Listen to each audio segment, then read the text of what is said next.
नमस्कार, सुप्रभात। आप देख रहे हैं खबर दिल्ली और समय हो चला है दिल्ली की 25 बड़ी खबरों को जानने का। इससे पहले यदि आप वीडियो को लाइक नहीं किए हैं तो लाइक कर दीजिए और चैनल को सब्सक्राइब कर लीजिए। तो आइए एक नजर डालते हैं 25 बड़ी खबरों पर फटाफट अंदाज में। बच्चों को लैपटॉप, ओलंपिक गोल्ड पर 7 करोड़, दिल्ली सरकार के 3 बड़े फैसले। दिल्ली सरकार ने मंगलवार को कैबिनेट की बैठक में 3 अहम फैसले लिए।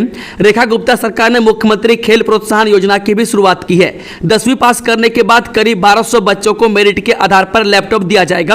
वहीं दिल्ली सरकार की कैबिनेट ने सरकारी स्कूलों में ICBT लैब स्थापित करने का फैसला लिया है। दिल्ली सरकार ने मुख्यमंत्री खेल प्रोत्साहन योजना की शुरुआत की। खिलाड़ियों को मेडल जीतने पर प्रोत्साहन राशि बढ़ाई गई।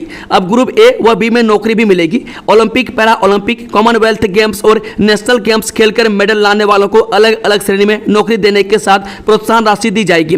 पहले ओलंपिक गेम्स जीतने वाले खिलाड़ियों को उनको 3, 2 और 1 करोड़ रुपए की प्रोत्साहन राशि दी जाती थी। बता दें कि अब ओलंपिक गेम्स में गोल्ड मेडल लाने वालों के लिए 7 करोड़, सिल्वर के लिए 5 करोड़ और ब्रॉन्ज के लिए 3 करोड़ रुपए दिए जाएंगे। दिल्ली की पेंशन योजनाओं में जल्द जोड़े जाएंगे नए नाम, सीएम रेखा गुप्ता ने दिए आदेश। दिल्ली सरकार की ओर से चलाई जा रही पेंशन योजनाओं में जल्द नए नाम शामिल किए जाएंगे।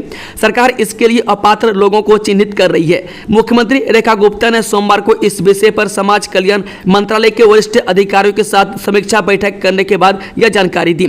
मुख्यमंत्री ने कहा कि बीते दिनों महिला समृद्धि योजना में हजारों ऐसी महिलाओं की पहचान की गई जो अपात्र थी, उनके नाम हटाए जा रहे हैं। उन्होंने कहा कि पेंशन के अपात्र लोगों का नाम काटकर पात्र लोगों को शामिल करने के निर्देश अफसरों को दिए गए हैं। मुख्यमंत्री की अध्यक्षता में आयोजित बैठक में सामाजिक कल्याण विभाग और अनुसूचित जाति एवं जनजाति कल्याण विभाग के वरिष्ठ अधिकारी उपस्थित रहे। बैठक में सामाजिक और आर्थिक रूप से पिछड़े वर्गों के उत्थान के लिए चलाई जा रही विभिन्न योजनाओं की समीक्षा हुई। मुख्यमंत्री ने कहा कि सरकार केवल आर्थिक सहायता ही नहीं बल्कि पुनर्वास, कौशल विकास, शैक्षिक सहायता और अन्य सामाजिक सेवाएं भी प्रदान कर रही है। उनकी सरकार गरीबों, बुजुर्गों और सरकारी आर्थिक सहायता प्राप्त करने वाले लोगों के कल्याण के लिए पूरी तरह समर्पित है। दिल्ली सरकार की नई औद्योगिक नीति का ड्राफ्ट तैयार, 30 जुलाई तक जनता दे सकते हैं सुझाव। दिल्ली के अलग अलग इलाकों में स्थित औद्योगिक क्षेत्र में विकास कार्यों के लिए सरकार की तरफ से बनाई गई नीति लगभग तैयार हो गई है। सरकार ने इस ड्राफ्ट को 30 जुलाई तक जनता और उद्योगों से सुझाव लेने के लिए सार्वजनिक किया है। अधिकारियों के मुताबिक इस नीति का मकसद नई नौकरियां पैदा करना और दिल्ली को टेक्नोलॉजी और इनोवेशन का हब बनाना है। दिल्ली के उद्योग मंत्री मनजिंदर सिंह सिरसा के अनुसार इस नीति में खासतौर पर AI, बिग डेटा, बैंकिंग, वित्तीय सेवाएं, बीमा, गेमिंग, एनिमेशन, बायोटेक, IT और IT आधारित सेवाओं में निवेश बढ़ाने के संबंध में विशेषज्ञों के सुझावों का शामिल किया है। आम जनता चाहे तो अपने सुझाव 30 जुलाई तक दे सकते हैं। इच्छुक व्यक्ति combined@nic.in पर जाकर अपने सुझाव दे सकते हैं। इसके बाद नई औद्योगिक नीति लागू हो जाएगी। यह नीति लागू होने की तारीख से 10 वर्षों तक वैध रहेगी या जब तक कोई नई नीति लागू न हो। दिल्ली वालों को जल्द मिलेगी 30 से अधिक नए आरोग्य मंदिरों की सौगात। यह है पूरा प्लान। दिल्ली और केंद्र सरकार द्वारा दिए गए दिल्ली में आयुष्मान आरोग्य मंदिर खुलने के लक्ष्य को पूरा करने के लिए पूरा जोर लगा रही है। मार्च तक सरकार को दिल्ली में कुल 1139 आयुष्मान आरोग्य मंदिर खुलने हैं। इनके लिए केंद्र सरकार से जो पैसा मिला है उसकी हर हाल में मार्च तक इस्तेमाल करना है।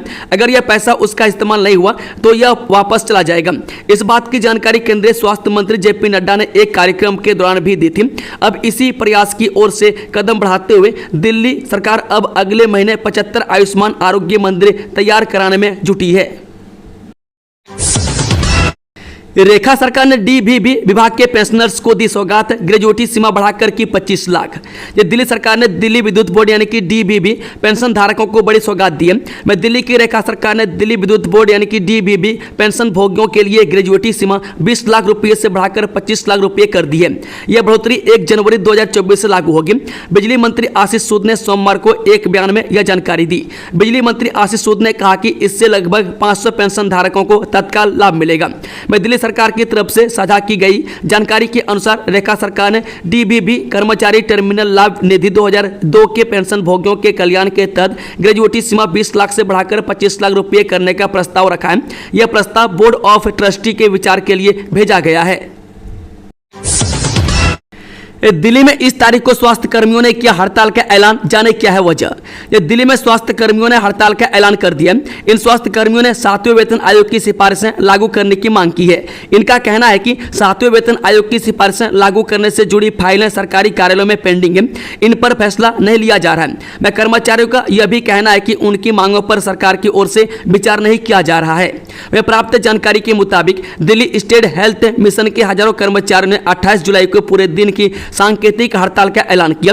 मैं कर्मचारी लंबे समय से लंबित अपनी मांगों को पूरा करने की गुहार लगा रहे हैं। माना जा रहा है कि यदि कर्मचारी अपने फैसले पर अडिग रहते हैं तो इससे राष्ट्रीय राजधानी की स्वास्थ्य सेवाएं प्रभावित हो सकती है। शादी में दी गई हर वस्तु स्त्री धन नहीं, दिल्ली की अदालत ने क्यों खारिज की महिला की याचिका। ये शादी टूटने के बाद अक्सर महिलाएं अदालत का दरवाजा खटखटाकर ससुराल में छोड़ी गई वस्तुओं को स्त्री धन बताकर वापस करने की मांग करती है। ऐसे ही एक मामले में कड़कड़ डुम्मा की महिला अदालत ने स्पष्ट किया कि शादी में दी गई प्रत्येक वस्तु स्त्री धन नहीं होती है, मैं कई वस्तुएं केवल सामान्य उपहार की श्रेणी में आती है। इसी टिप्पणी के साथ न्यायिक मजिस्ट्रेट प्रथम श्रेणी सोनिका की अदालत ने महिला की उस याचिका को खारिज कर दिया है जिसमें उसने विवाह के दौरान दिए गए स्त्री धन और एक कार की वापस करने की मांग की थी। अदालत ने स्पष्ट किया कि याचिकाकर्ता अपने दावों के समर्थन में बिल, फोटो जैसे कोई प्राथमिक प्रमाण और गवाहों के हलफनामे प्रस्तुत नहीं कर सकी। ऐसे में केवल एक विवादित और अप्रमाणित लिस्ट के आधार पर स्त्री धन लौटाने का आदेश न्यायसंगत नहीं है। अरावली में बनी इन अवैध इमारतों पर चलेगा बुलडोजर, प्रशासन ने कर ली तैयारी। जब फरीदाबाद में वन विभाग जल्द ही अरावली क्षेत्र में PLPA यानी कि पंजाब भूमि संरक्षण अधिनियम की जद में आने वाले हरियाणा शहरी विकास प्राधिकरण के 4 सेक्टरों में अवैध निर्माणों पर बुलडोजर चलाने की तैयारी कर रहा है। वन विभाग जल्द ही संबंधित निर्माणों के मालिकों को जगह खाली करने का नोटिस जारी करेगा। बता दें कि दूसरी ओर वन विभाग ने HSBP के अधिकारियों से दूसरी जमीन की मांग की है।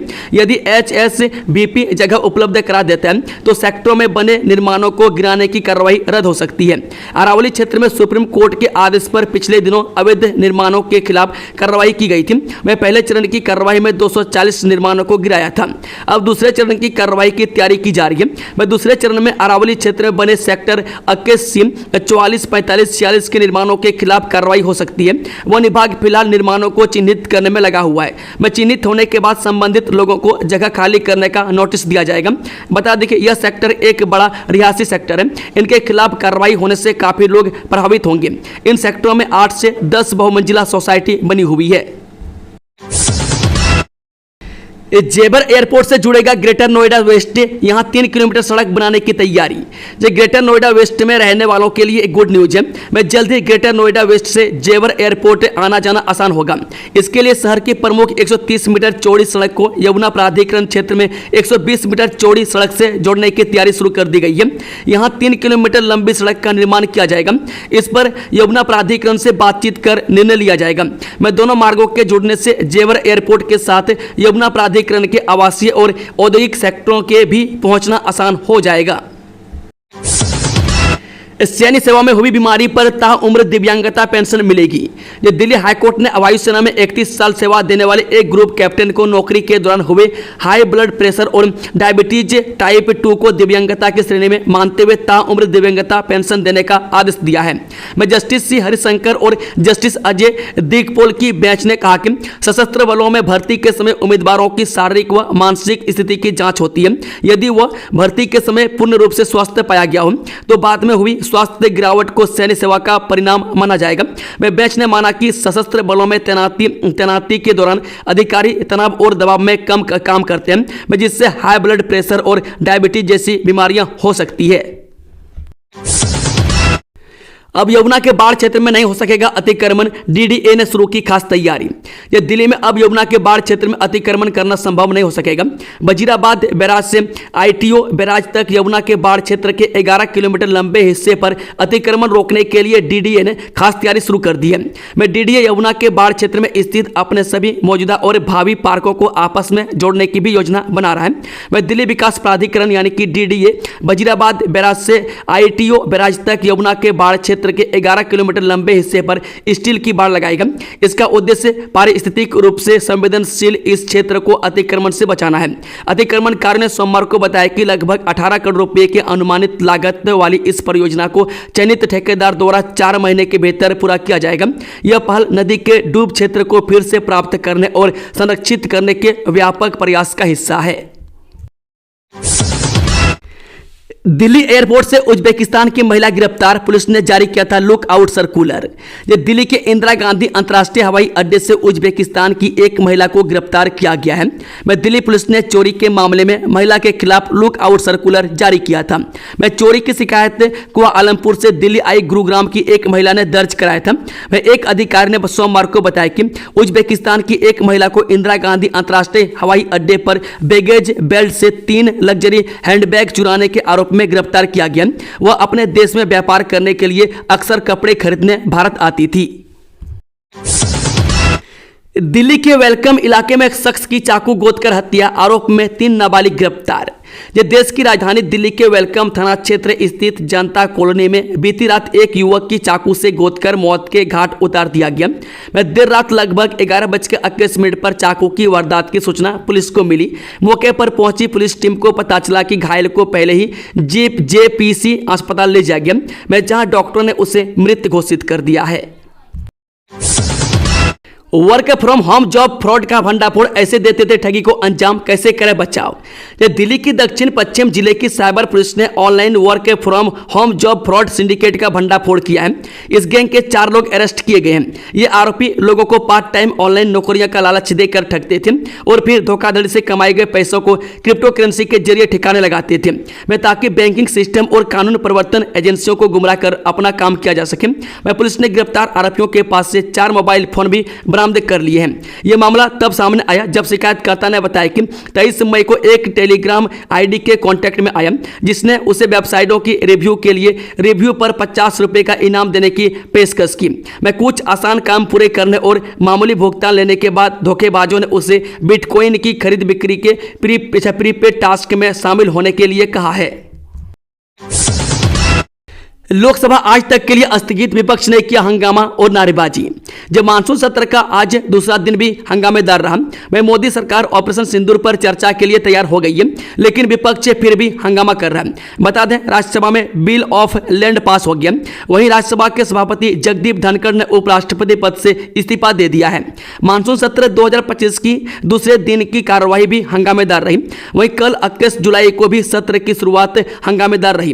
कांग्रेस सांसद ऑपरेशन सिंदूर पर चर्चा की मांग करते हुए हंगामा और नारेबाजी कर रहे हैं, जिसके चलते आज फिर लोकसभा और राज्यसभा को पहले 2 बार स्थगित किया गया और फिर कल तक के लिए स्थगित कर दिया गया। बता दें कि अब ऑपरेशन सिंदूर पर अगले हफ्ते चर्चा होगी। वर्दी वाली प्रेमिका के साथ दरोगा इंदौर से गिरफ्तार, 50 लाख रुपए से जुड़ा है मामला। जो उत्तर पूर्वी जिले के साइबर थाने का फरार एसआई अंकुर मलिक अपनी प्रेमिका एसआई के साथ इंदौर से गिरफ्तार किया गया। उत्तर पूर्वी जिला पुलिस ने गिरफ्तार किया है। बताया गया कि एसआई अंकुर मलिक ठगों के बैंक खातों में पुलिस द्वारा फ्रीज करवाई गई 50 लाख रुपए से अधिक की रकम लेकर मार्च में फरार हो गया था। अपने साथ दिल्ली पुलिस की एक महिला एसआई को भी ले गया था। यह महिला शादीशुदा है और इसका पति मंडोली जेल में तैनात है। कांवड़ शिविर में पहुंची दिल्ली सीएम रेखा गुप्ता, महिला कांवड़ियों के पैर छूकर लिया आशीर्वाद। जब कांवड़ियों के लिए दिल्ली सरकार ने इस बार खास व्यवस्था की है। दिल्ली की मुख्यमंत्री रेखा गुप्ता मंगलवार को श्यामगिरी मंदिर के कांवड़ शिविर में पहुंची और महिला कांवड़ियों को तिलक लगाकर उनका स्वागत किया। इस दौरान सीएम ने महिला कांवड़ियों के पैर छूकर आशीर्वाद भी लिया। धमाकेदार T20 लीग के शेड्यूल का हो गया ऐलान, इस दिन से होगा आगाज, 31 अगस्त को फाइनल। दिल्ली में घरेलू क्रिकेट को नई ऊंचाइयों पर ले जाने वाली दिल्ली प्रीमियर लीग यानी कि DPL एक बार फिर से लौट रही है और इस बार प्रतियोगिता पहले से भी ज्यादा रोमांचक होने वाली है। दिल्ली प्रीमियर लीग 2025 के आगाज के साथ राजधानी में क्रिकेट का जुनून फिर से परवान चढ़ेगा। DPL 2025 का आगाज 2 अगस्त से मेंस कैटेगरी के मुकाबले के साथ होगा, जबकि महिलाओं की लीग की शुरुआत 17 अगस्त से होगी। में पुरुषों का फाइनल मैच 31 अगस्त को खेला जाएगा, में जबकि वुमेन्स कैटेगरी का खिताबी मुकाबला 24 अगस्त को होगा। इस बार की प्रतियोगिता में मेंस कैटेगरी को 2 ग्रुप में बांटा गया और हर ग्रुप में 4-4 टीमें शामिल की गई है। में ग्रुप ए में outer Delhi warriors, central Delhi kings, New Delhi tigers और नॉर्थ दिल्ली टाइगर्स, जबकि ग्रुप बी में west Delhi lions, east Delhi riders, south Delhi super stars और पुरानी दिल्ली 6 शामिल है। महज 50 मिनट में सराय काले खां से मोदीपुरम पहुंचाएगी नमो भारत ट्रेन, जानिए कब से मिल रही सौगात। ये दिल्ली से मेरठ रोजाना सफर करने वाले यात्रियों के लिए अच्छी खबर है। अब ये दूरी महज 50 मिनट में पूरी की जा सकेगी और इस 50 मिनट में यात्री दिल्ली के सराय काले खां से मोदीपुरम मेरठ तक का सफर नमो भारत ट्रेन के जरिए आसानी से कर सकेंगे। 3 अगस्त में यात्रियों को यह सौगात मिलने की उम्मीद है। यमन में फांसी की सजा से बची भारतीय नर्स निमिषा प्रिया, डॉक्टर के पॉल ने रिहाई का दावा किया।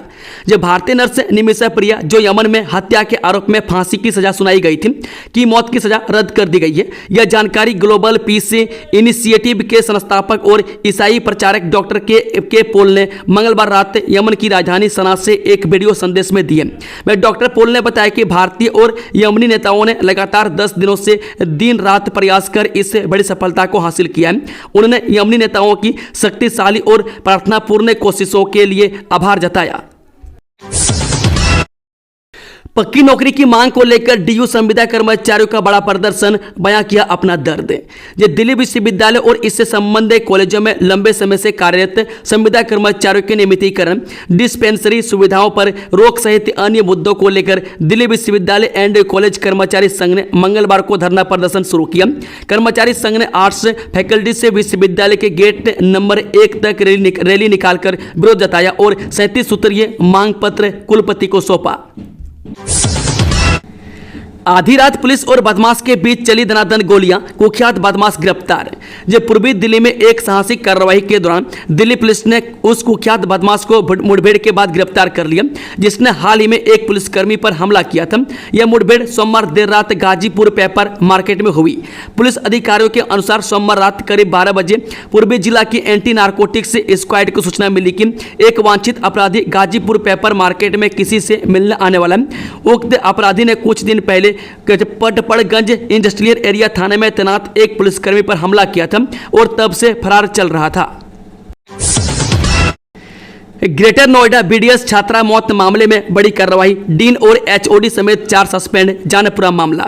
ग्रेटर नोएडा के नॉलेज पार्क थाना क्षेत्र में नामी यूनिवर्सिटी की बीडीएस सेकंड वर्ष की छात्रा ने 18 जुलाई को गर्ल्स हॉस्टल में फांसी लगाकर जान दे दी, जिसके बाद यूनिवर्सिटी के छात्रों में भारी आक्रोश से देखने को मिला था। अब बीडीएस छात्रा की मौत मामले में सुप्रीम कोर्ट के स्वतः संज्ञान लेने के साथ ही सोमवार को यूनिवर्सिटी मैनेजमेंट ने स्कूल ऑफ डेंटल के डीन, एचओडी और एक अन्य स्टाफ को सस्पेंड कर दिया। दिल्ली एनसीआर में बारिश को लेकर आज भी अलर्ट जारी, कई इलाकों में एक्यूआई हुआ खराब। ये देश के कई हिस्सों में बारिश का दौर जारी है। हालांकि पिछले कुछ दिनों से राजधानी में तेज बारिश नहीं हुई है। वहीं सोमवार शाम को कई इलाकों में तेज बारिश शुरू हो गई।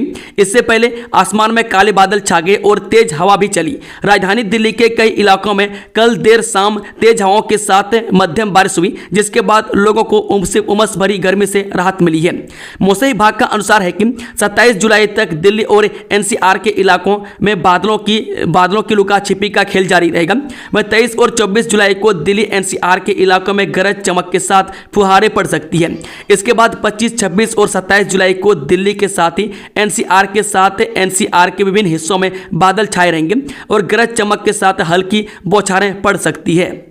दोस्तों, खबरों का सिलसिला समाप्त होता है। अगर जानकारी पसंद आई हो तो वीडियो को लाइक, शेयर, चैनल को सब्सक्राइब जरूर कर लें और कमेंट बॉक्स में अपना फीडबैक देना ना भूलें। Thank you, all the best. जय हिंद, जय भारत।